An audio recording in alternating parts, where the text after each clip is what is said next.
మామూలుగా as a lawyer, అడ్వకేట్గా మీరు ఒక అడ్వకేట్గా ఈ హాస్పిటల్స్ ఏవైతే ఉన్నాయో వాటి మీద లీగల్గా ఎలా యాక్షన్ తీసుకోవచ్చు?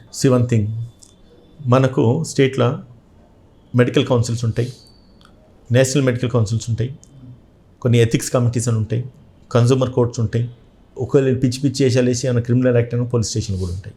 ప్రతి చోట మీరు కంప్లైంట్ ఇవ్వచ్చు. మీకు ఆ అథారిటీ, ఆ రైట్ ఉంది, వెళ్ళండి. నేను అది చేయలేకను ఖచ్చితంగా నెక్స్ట్ ప్లాన్ ఆఫ్ యాక్షన్ ఇదే.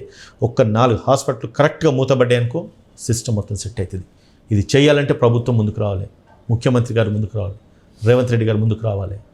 ఆయన వల్లనే ఇది సాధ్యం, ఇంకోటి వల్ల సాధ్యం కాదు. ఇది దీనికి కమిటీ కాన్స్టిట్యూట్ చేయాలి.